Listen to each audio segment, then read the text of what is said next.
Hey, what's up everybody? This is Mike. Welcome back to another video. I hope you're doing well. And today we are going to talk about the DJI Mavic Mini, the drone that everyone is so crazy about. And normally, since so many people are getting the Mavic Mini as their first ever drone, many of them are getting into this problem of not knowing what to do with the footage after they have recorded it already. So I get a lot of comments and questions on how I edit my footage, so I decided to make this video and share 5 useful techniques that you can incorporate in your workflow to make your Mavic Mini footage better. But before we get to the 5 tips that I want to share with you, I want to thank the sponsor of today's video, Skillshare. Skillshare is an online learning community with a huge variety of classes. So if you're into filmmaking, photography, editing, graphic design, or just about any other relevant topic, you'll easily find a class with hands-on projects and feedback from a community of millions of people. A topic which I'm really passionate about recently is photography. So I took the class of one of my favorite photographers on Instagram, Brandon Wolfo. He has a very distinctive style of shooting and I really wanted to know how he's able to create those photos. So in his class, he's sharing a lot of his tips and tricks about the gear that he's using, the way he's capturing these photos, the way he's using Photoshop and Lightroom to edit those photos, and then how he exports them so he can post them on Instagram. So this course was extremely useful for me to see how my favorite photographer works and to learn a few of his tips and tricks about photography. So in case the Mavic Mini is your first ever drone and you feel confused, you don't know where to start about how to edit your footage, then maybe consider joining Skillshare and taking a class about editing your footage. You will learn everything there is to know about editing from beginning to the end with lots of practical information and tips and tricks.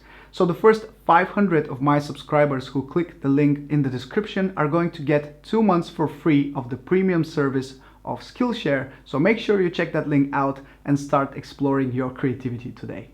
So the first technique is something that I like to call the fake zoom. And I use this technique so I can emphasize on an object which I want to focus on and I want to bring the attention to that object. So let's just take this clip for example. This is a simple shot which is going towards that little boat and I'm pointing the gimbal downwards towards the boat.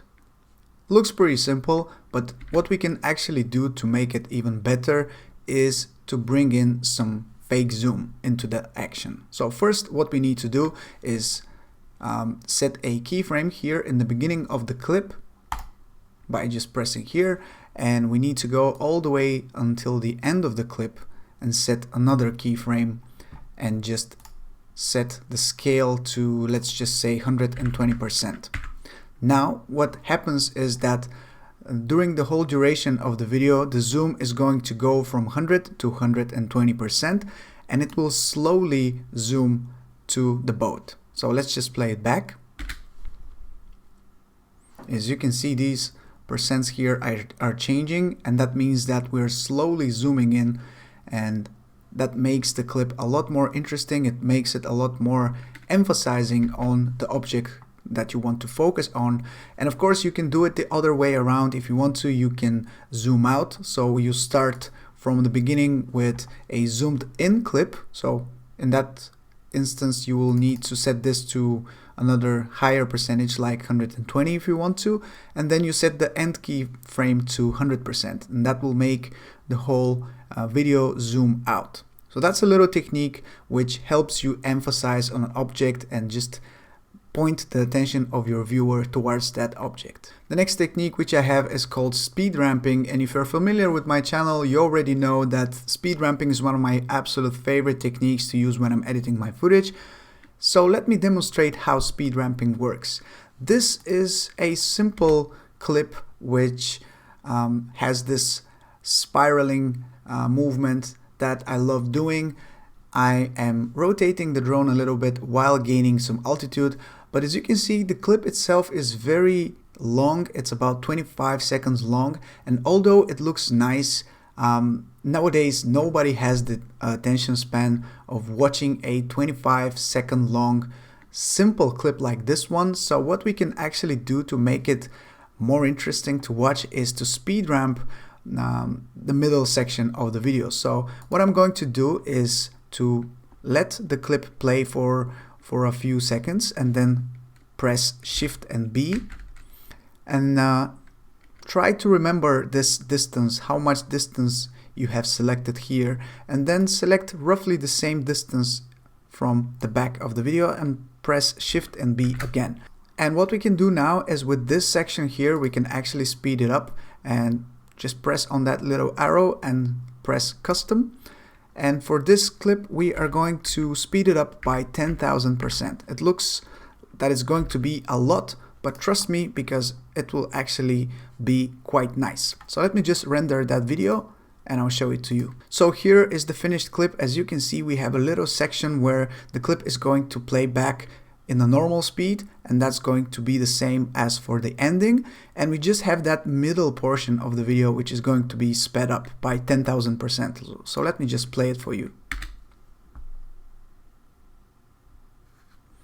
I think it looks very impressive, and especially if you connect that to the music and edit that sped up part to the beat, it's very, very impressive. Alright, so the next technique which I have for you is simply reversing your footage. Sometimes playing your footage backwards makes a whole lot of difference, and let me show you that by playing this clip.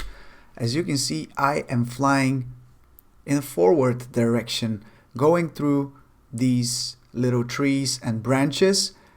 And yes, this clip is impressive simply by watching it like this, but it feels a lot better when you actually reverse it. And to do that, you simply need to click on your footage and go to this little arrow here and press on reverse clip. So now when we play it back, it starts from the end point and it goes back to the beginning. And that is going to reveal all these objects that you're going through or you're passing by, and in my opinion makes a whole lot of difference, especially when you want to wow the viewer. My next editing tip is to edit to the beat of the music, and this is something that I see so many people not taking advantage of, and it's so impactful, and I don't know why you wouldn't do it. So I would highly advise you to always edit to the beat of the music. And to do that, you need to play the song which you have selected. Always make sure to select the right track for your project so you can find the right mood that goes well with the footage. So in my case, I have selected a song from Epidemic Sound. This is my service of choice. And now, once I start playing back this song, I can simply press M on my keyboard, and this is going to add a little marker on the track itself.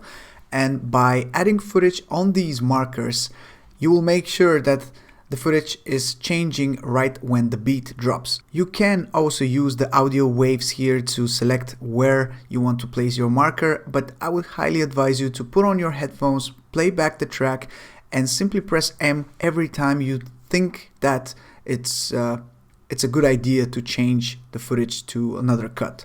So let me do that for you very quickly, and then you will see the difference. And I'll press M every time I feel like I need to change.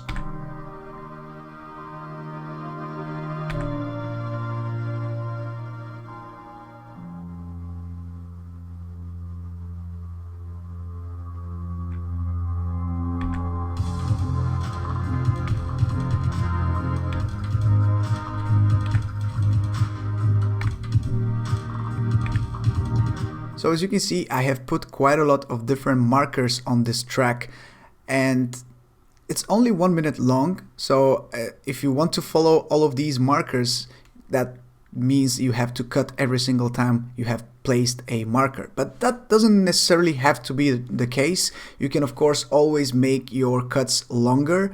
So as you can see here, we have quite a big gap between one and the next marker.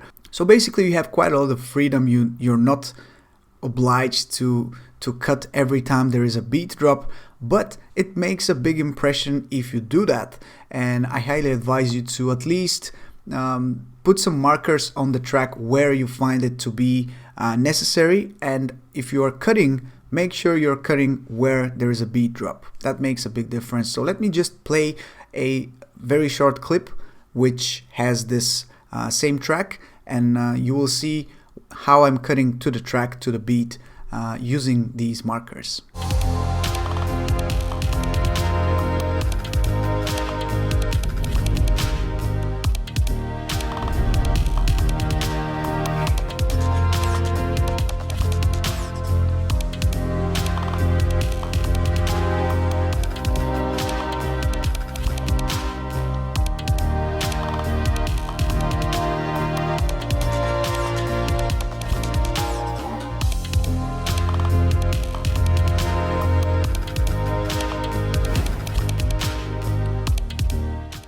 And the final tip which I have for you today is to mix up your shots. Mixing up your shots could be very easily, as long as you have enough different perspective, different angles that you have taken while filming with your drone. So personally, I love switching between low flying shots, then maybe very wide open shots of the whole environment around you, then maybe a bird's eye view of a specific object, then a semicircle or a full circle around an object. And you see, these are all different movements, these are all different types of shots which are going to make your footage a lot more interesting. If you keep using the same technique of just going forward or backwards or even sideways, the shots become very repetitive and they get ultimately very boring to be watched by your viewers. So make sure you always come up with something different, something unique, like a unique perspective or very close flying to something, then switch it up with something very different. Don't keep repeating the same shots, because that is just going to be boring. So I hope these 5 tips are going to change the way your footage looks and are going to make it a whole lot better. And as you can see, these are very simple 5 steps that you can take, but as long as you purposely think about them and introduce them to your workflow, I really think your footage is going to be a whole lot better. So please let me know in the comment section below if you have enjoyed this video, and give me a thumbs up if you did. Subscribe if you want to see more videos like this one, and don't forget to check the link in the description to join Skillshare for 2 months free of their premium service. Thank you so much for watching today's video, and I'll catch you very soon in my next one. Ciao!